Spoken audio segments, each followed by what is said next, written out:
Weybridge, Surrey, 12th of January 1940. In an office above the vicar's works, a man draws designs the war has never seen. Charges so massive they will make supposedly invincible fortifications crumble. Years later, one of his creations will be called the Grand Slam, the largest conventional bomb ever used in World War II. This is not a story of fury, but of calculation. How to turn physics, steel, and gravity into a weapon that destroys, not by impact alone, but by making the earth itself betray concrete and steel. If you value real history, not myth, not fiction, like this video and subscribe, because today we follow a quiet engineer who changed the fate of nations. His name was Barnes Wallis. Not a general, not a bomber pilot, not a man who wanted war. A polite, humble English engineer raised in Surrey, fascinated not by destruction, but by structure, by how things stood, and more importantly, how they failed. He once built airships, graceful giants like the R-100, symbols of optimism and engineering elegance. The R-101 crash crushed that dream. Many abandoned engineering. Wallis did not. Instead, he turned toward a darker necessity. If humanity insisted on falling into war, then precision, true, mathematical precision, would be the only tool capable of ending it. When World War II began, many British leaders still believed in traditional bombing. Drop enough explosives. Eventually something breaks. Wallis knew better. He understood forces, resonance, shock waves. He knew a wall 5 meters thick meant nothing if the ground beneath it turned to liquid and collapsed. His answer was radical. Build earthquake bombs, weapons that penetrated earth or concrete before exploding deep underground, sending seismic energy upward and outward. Collapse the foundation, collapse the war machine. In 1940, his idea sounded absurd. Aircraft couldn't even carry such weight. Materials were scarce. The bureaucracy distrusted unconventional minds. But as German U-boat pens strengthened along the Atlantic coast and reinforced factories spread across the Reich, British commanders faced an uncomfortable truth. Traditional bombs were bouncing off hardened targets like raindrops on iron. Wallis worked alone at first, calculating by hand. No computers, no simulation software. Just slide rules, logarithmic tables, and relentless discipline. He calculated soil density, blast radius decay, reinforced concrete thickness versus penetration velocity. He sketched bombs shaped like teardrops, not for aerodynamics, but for physics, to dive, to bury, to detonate where foundations live, to turn earth into a hammer. The war around him grew louder. Cities burned in the Blitz. The Luftwaffe ravaged London, Coventry, Liverpool. Britain needed hope. But Wallis wasn't designing hope. He was designing inevitability. Yet, even as he conceived giant deep penetration bombs, another idea brewed. One stranger, riskier, almost playful in concept. A bomb that would bounce across water like a skipping stone. Target, the Ruhr dams, the industrial heart of Nazi Germany. Break the dams and you cripple steel production, power generation, munitions output. You don't just wound the Reich. You drown its factories, flood its arteries. People laughed. Newspapers later called it genius. But at the time, many officials called it fantasy. Too complicated, too unlikely. War, they argued, was simple. Planes drop bombs, bombs explode, targets break. Wallis saw deeper. War was physics, war was geometry, and engineering, properly applied, could do more than brute force ever could. He persisted. He tested models on lakes, filmed water skipping off bomb casings. His desk filled with equations, his test notes recorded failures. Each failure a step forward. His colleagues remembered his patience, his calm voice, his refusal to accept shortcuts. If it cannot be built, it should not be drawn, he often said. To Wallis, engineering wasn't inspiration, it was discipline. By late 1942, Britain listened. Wallis's bouncing bomb project, Operation Chastise, was approved. Special crews formed. Pilots trained to fly low across reservoirs at night, under fire, holding altitude to within a few feet. A task as suicidal as it was precise. The weapon wasn't just a bomb, it was a test of human courage, mathematics, and machinery working in perfect unison. But this part of the story, the Dambusters raid, is not where Wallis begins or ends. Before the bouncing bomb, before Grand Slam, before Tallboy, there was a man staring at blueprints in an office while the world shook around him, believing that engineering could shorten the storm. What made his mind different? He did not chase speed like aircraft designers. He did not chase range like naval architects. Wallis chased efficiency of force, the minimum energy needed for maximum effect, not chaos, controlled destruction. He didn't want to destroy cities. He wanted to destroy the structures that fueled war and nothing more. And that is where we begin. Not with explosions, but with silence. A pencil, a sheet of drafting paper, a man who loathed waste, of resources, of effort, of human life.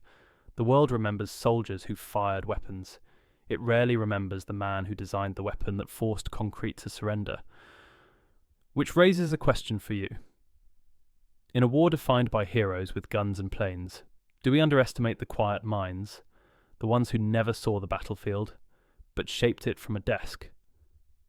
Tell me in the comments. Who changed World War II more? The men who fought, or the men who engineered the tools they fought with?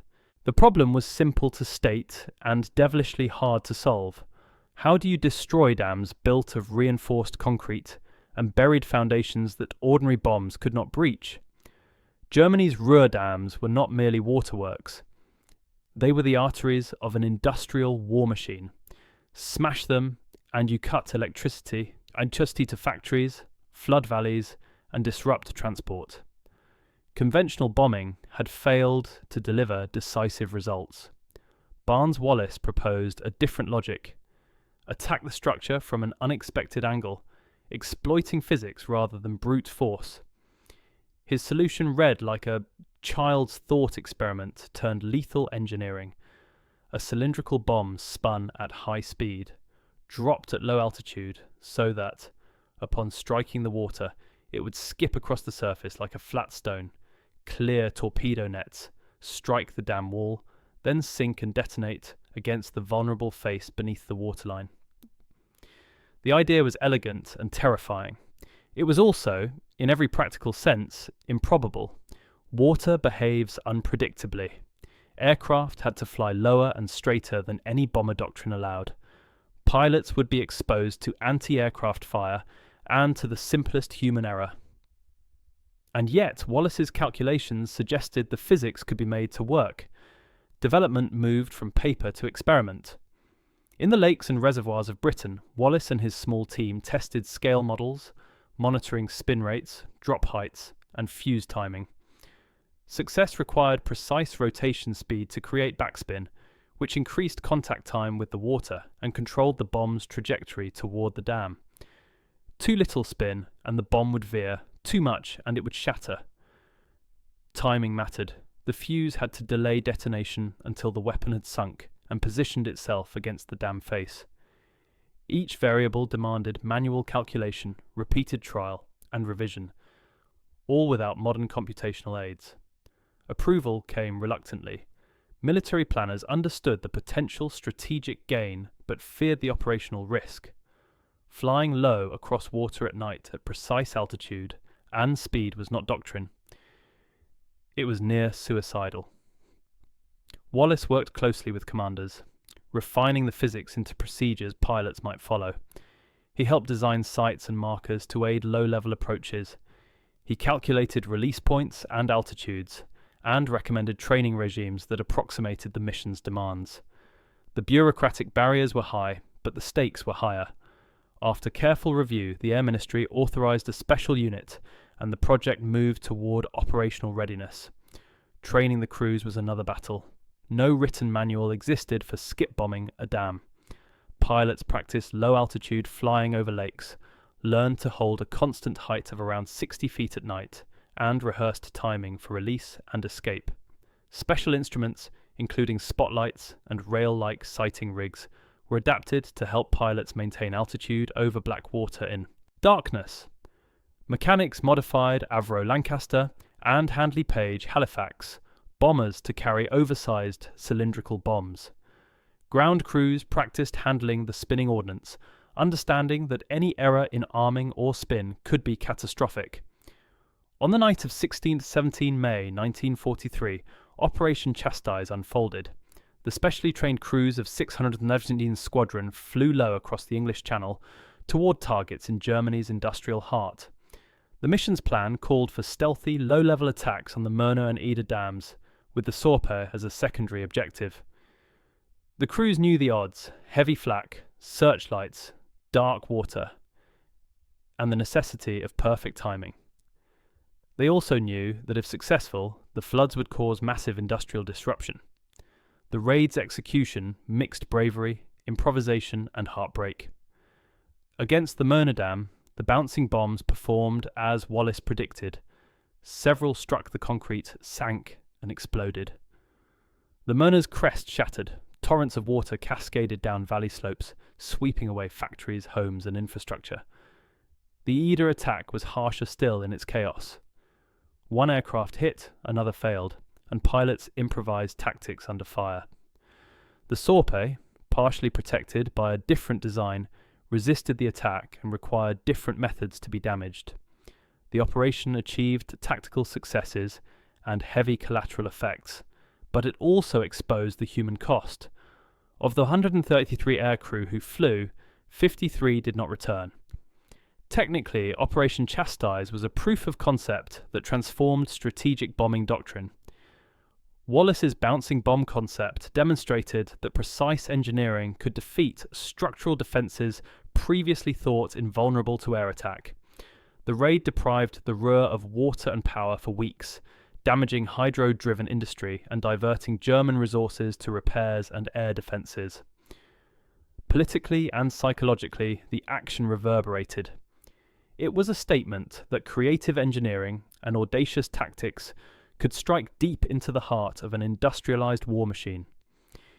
Yet the success raised moral and tactical questions. Flooding valleys killed civilians and destroyed homes and farms. The damage extended beyond factories to ordinary lives. Military planners weighed the strategic gains against the humanitarian cost and the propaganda value Germany could extract. Wallis himself, a man uncomfortable with violence, saw the raid as an engineering triumph with costly consequences. He believed the damage shortened conflict potential by disrupting the enemy's capacity to wage war. Others debated whether tactical advantage justified the civilian toll. Operationally, the raid highlighted a limit. Extraordinary weapons need extraordinary delivery and exceptional crews. The bouncing bomb worked, but only under a narrow set of physical and human conditions. Subsequently, Wallis turned his attention toward deep penetration ordnance, the Tallboy and the Grand Slam, weapons designed to break hardened structures by creating shockwaves beneath them rather than relying on surface shock. Those later bombs carried lessons from Chastise. Size alone rarely solves problems without delivery systems and doctrinal adaptation. Barnes Wallis's bouncing bomb remains a study in applied ingenuity, a solution born from physics, crafted by a patient mind, and delivered by pilots who flirted with the impossible. It changed the calculus of strategic bombing and proved that unconventional thinking could yield battlefield results. How do you judge innovations that work, but harm civilians in the process? Do you measure them by their technical brilliance, their strategic effect, or by the human cost they inflict? Before the Dambusters raid even flew, Barnes Wallis was already staring further ahead than most commanders could imagine. The bouncing bomb solved a specific problem, but Europe was covered in others. Massive submarine pens at Brest and Saint-Nazaire, reinforced factories, V-weapon bunkers carved into the earth, traditional bombs shattered on the surface like glass on armour. If Germany could build fortresses immune to explosives, the war might stretch for years. Wallis believed the answer was not to make a bomb simply bigger, but to make it behave differently. A weapon that did not need a direct hit. A weapon that could strike the ground, burrow deep into the earth and rupture the world beneath concrete. The idea bordered on bizarre to those hearing it for the first time. Destroy a structure by shaking the planet under it. He called the new design Tallboy. A 12,000-pound steel projectile shaped like a drop of water stretched into a blade. Smooth lines, narrow nose, long fins. Not for aerodynamics during flight alone, but for a clean, deadly plunge into soil or stone. Tallboy was meant to fall faster than sound before impact, punching into the ground before detonating in a chamber of compressed earth. The blast would not simply explode. It would resonate, sending energy upward in shockwaves that buckled pillars and collapsed foundations. The British Air Ministry hesitated again. Too heavy, too unconventional, too long to manufacture. But the hard realities of war were catching up. U-boat pens on the French coast were swallowing conventional bombs like rain into mud. V2 rocket sites were emerging with walls meters thick. Cologne's infrastructure remained resilient under massive bombing raids. Britain needed a new logic. Tallboy moved from blueprint to steel. Precision machining ensured its casing maintained aerodynamic purity. Wallis insisted every curve served mathematics, not appearance. Thousands of hours were spent refining the fin assembly to stabilize spin. It looked elegant, but it was engineered for violence at a scale rarely understood. The delivery platform would again be the Lancaster bomber, modified, strengthened, and stripped of excess to bear Tallboy's weight. Pilots trained not in dramatic attack runs, but in precision, altitude, and approach angles. This was not carpet bombing. This was surgical demolition from 20,000 feet, relying on physics more than spectacle. The first major Tallboy raids proved the concept with chilling clarity. June 1944, just after D-Day, RAF Lancasters struck the Saumur railway tunnel in France. The bomb penetrated the hillside, exploded underground, and collapsed the tunnel, sealing German troop movements. Conventional bombing had failed. Tallboy did not try to break the tunnel. It broke the ground around it instead. More targets followed. U-boat pens at Brest and La Pallice trembled as shock waves ricocheted through concrete. V-weapon sites like Mimoyex, designed to launch terror into London, had their rock chambers shattered. The battleship Tirpitz, Hitler's pride of the northern seas, was first damaged and later finished by Tallboy strikes that cracked her hull and made a symbol of power bleed and capsize in Norwegian waters. Wallis watched results not with triumph, but with solemnity. His diaries speak less of victory than of necessity. He never celebrated destruction. He measured results in shortened war, fewer raids, fewer dead on all sides. To him, precision was mercy compared to area bombing. Yet debate persisted. Some commanders resented the focus on selective targets, when strategic bombing campaigns still relied on mass devastation. Critics argued that industry could rebuild, but human cost could not be undone. Wallis countered that smart weapons saved lives by reducing pointless raids. He never swayed those who preferred blunt tools. Yet history would lean his way. Tallboy marked a turning point in warfare. It proved that accuracy and engineering could overpower brute force. It foreshadowed weaponry that values single hits over thousands of bombs. It also solidified Wallis's position, not loud, not decorated in wartime propaganda posters, but quietly becoming one of the most influential engineers in modern military history. As Tallboy shook fortresses and sank steel titans, one truth hardened. No wall was thick enough, no bunker deep enough, no war machine immune to a mind that understood how to bend physics into a blade. Quiet on factory floors, modest in interviews, Wallis never embraced the role of weapon maker. But in the cold logic of total war, he built a bridge to a future where warfare would be defined not by the number of machines in the sky, but by the intelligence guiding a single strike. He did not set out to destroy the world, only the structures that prolonged its suffering. Tell me, when a weapon shortens a war, is it the tool of destruction or a tool of mercy? 1944 and 1945, the final year of the European War. When the Allies prepared to drive into Germany, the problem was blunt and stubborn. Hitler had buried his war economy behind concrete, steel and depth. Rail networks stitched the Reich together. Massive viaducts and fortified submarine pens shrugged off ordinary bombs. Barnes Wallis had already proved a principle. You do not always hit the visible face of a target. Sometimes you must break the ground beneath it. Tallboy had shown that shockwaves could turn stone into rubble. The next step was a single, terrible idea. Make the bomb so large that the earth itself became the weapon's amplifier. Wallis's answer was the Grand Slam, a weapon of extremes. It weighed roughly 22,000 pounds, about 10 metric tons, far heavier than any conventional bomb previously fielded. Its shape was the same sculpted teardrop logic as Tallboy, but stretched to new limits, a long, slim steel casing built to survive hypersonic plunge and to penetrate soil and concrete, before detonating deep underground. The blast would not merely blow a hole, it would create a subsurface cavity and trigger collapse by undermining foundations. The strategic objective was to make structures fail from within. Designing Grand Slam required thinking about materials and delivery as integrated problems. A bomb that could survive the stresses of supersonic impact needed exceptionally tough steel and precise balancing so it did not tumble and lose penetration. Manufacturing called for specialized casings, precision machining, and explosive fills that would survive impact and still deliver a massive blast underground.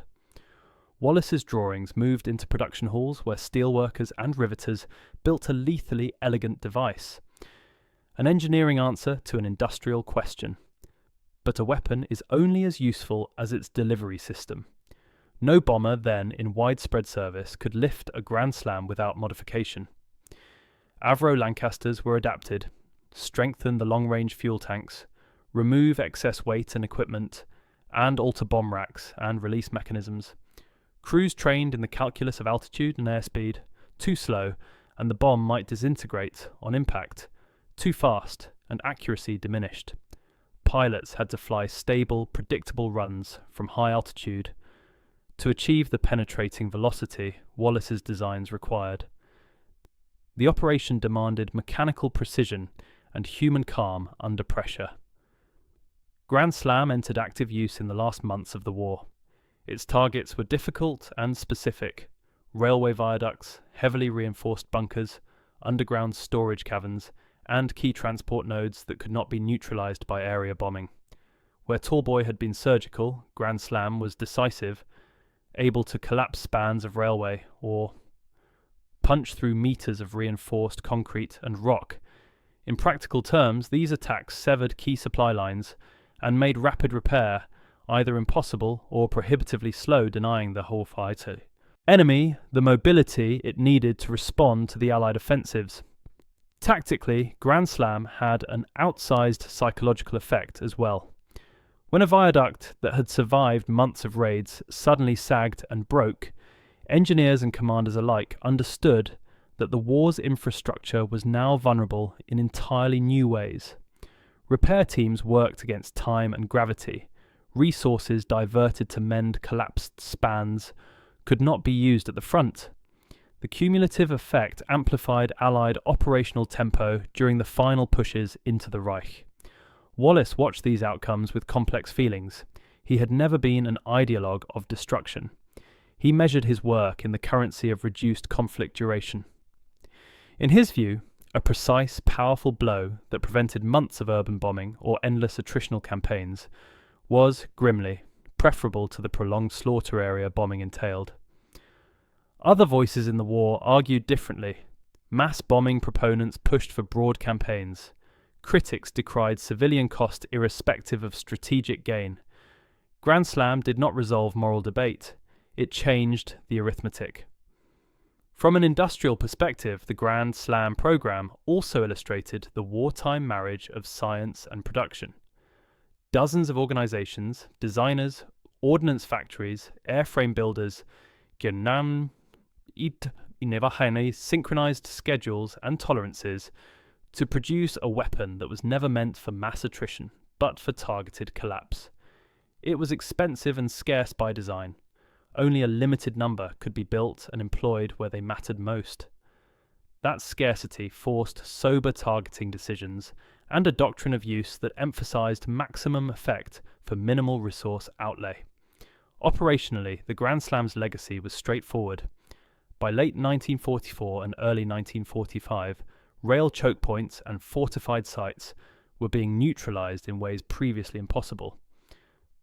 The bomb did not win the war alone, but it removed obstacles to Allied movement and logistics, accelerating collapse in regions already under pressure from ground offensives.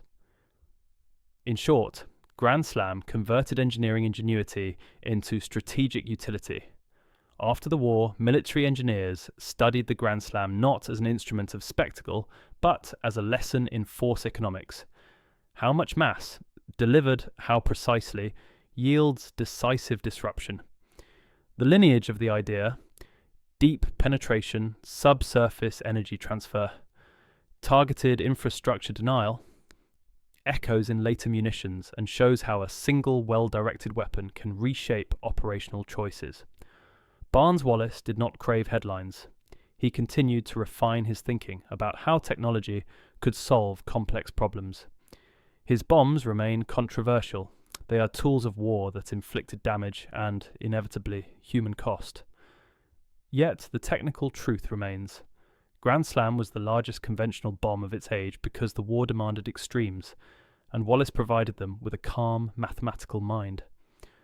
When a single strike can render a vital bridge unusable for months, how should military planners weigh the value of scarcity and precision against the moral and humanitarian costs of targeted devastation?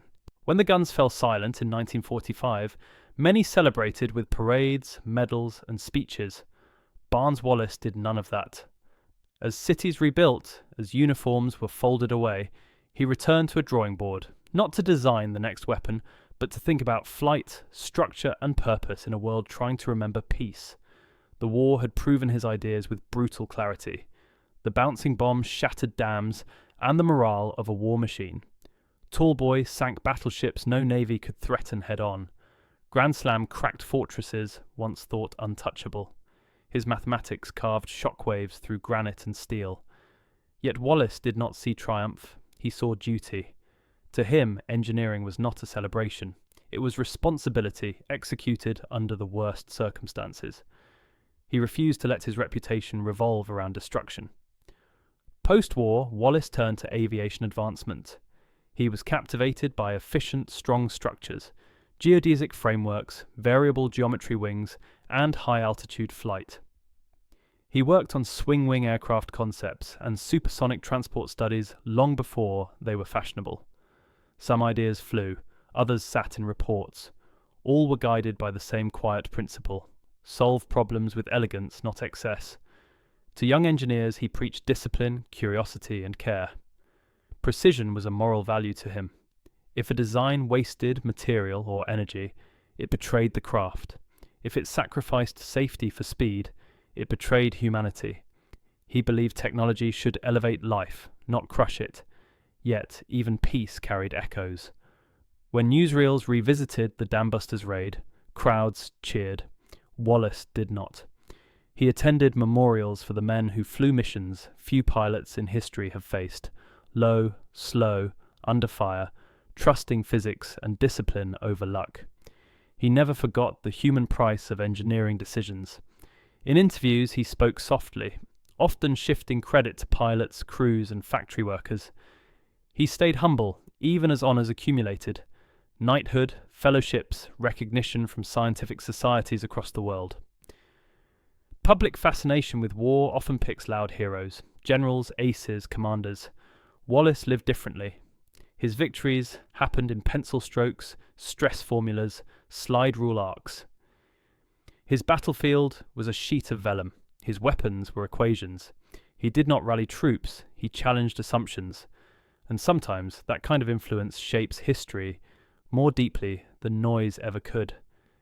He spent his later life advocating smarter technology, aircraft that flew farther on less fuel, structures that used geometry to gain strength without mass. He encouraged Britain to pursue advanced flight research, warning that abandoning innovation meant surrendering leadership in peace as surely as on the battlefield. Some listened, others didn't. His frustration never turned bitter, only determined. Barnes Wallis died in 1979. No monuments greeted him, no military parade marched past his window, but his ideas remained embedded. In runways, in the logic of precision munitions, in the quiet understanding that engineering can shorten suffering when used wisely. The world of modern warfare, with its deep penetrating smart weapons and targeted strikes, owes more to his mathematics than to any bombastic speech ever delivered. Today, footage of the Dambusters raid still circulates. Engineers still study Tallboy and Grand Slam. Museums display their shells cold and silent. But Wallis's true legacy is not steel. It is thinking. It is the uncomfortable but essential idea that intelligence is a force multiplier, and that restraint and precision can be more powerful than overwhelming fire. He once said he wished his talents could have been spent purely in building, not breaking. History rarely gives such choices. Yet, in the harsh calculus of total war, his devices ended long sieges, disabled weapons of terror, and shortened a conflict where millions were dying across continents. The question he leaves us with is not about his morality. He answered it with humility and sorrow. The real question is ours. When technology becomes powerful enough to end wars quickly, do we trust ourselves to use it wisely? Because sometimes the greatest force in history is not a general or a soldier, but the quiet person at a desk, shaping the future with a pencil and patience, calculating not glory, but necessity.